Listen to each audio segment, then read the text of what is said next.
Prepare to be amazed. The universe just got a whole lot noisier, and scientists are listening intently.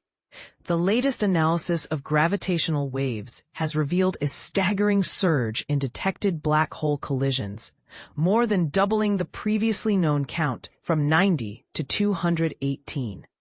But here's where it gets even more fascinating.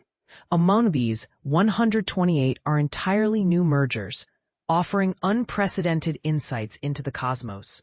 This groundbreaking work, led by researchers from the University of Portsmouth and an international team, was made possible by the Science and Technology Facilities Council, STFC, and the LIGO-Virgo-KAGRA collaboration. Using advanced detectors in the US, Italy, and Japan, scientists have captured the faint ripples in spacetime caused by black hole and neutron star collisions. These gravitational waves, traveling at light speed, reach Earth as minuscule disturbances, smaller than 1/10,000th the width of a proton. Yet they hold the key to understanding the universe's most violent events. But here's where it gets controversial. As we detect more of these waves, we're forced to confront questions about the very nature of gravity itself.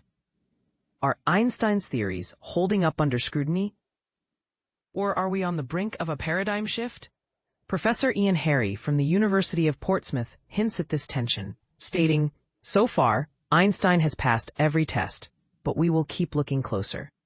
The findings, published in the Gravitational Wave Transient Catalog, GWTC 4.0, span the first 9 months of the fourth observing run, from May 2023 to January 2024. Among the highlights are 2 mergers between black holes and neutron stars, one of which, GW230518, is being revealed for the first time.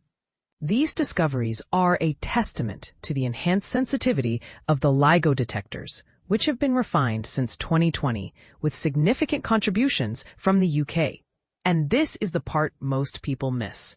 These collisions aren't just cosmic fireworks, they're time capsules. Dr. Greg Ashton of Royal Holloway University of London draws a compelling analogy. Just as paleontologists study dinosaur fossils, we study the remnants of stars, black holes, and neutron stars to understand their lives and deaths. The catalog hints at a hierarchical merging process where black holes formed from previous collisions find new partners, creating even larger entities. This suggests a dynamic, ever-evolving universe where stars and their remnants tell a story billions of years in the making. The University of Portsmouth's Institute of Cosmology and Gravitation, ICG, stands at the forefront of this research, with over 70 experts unraveling the universe's deepest mysteries. Their work, recognized as world-leading in REF 2021, extends to major projects like Euclid, LISA, and DESI, shaping our understanding of dark energy, the Big Bang, and more. As we marvel at these discoveries, a thought-provoking question lingers. What does this surge in detections mean for our understanding of the universe? Are we witnessing the limits of current theories, or is this just the beginning of a new era in cosmology? Share your thoughts in the comments. Let's spark a conversation as vast as the cosmos itself.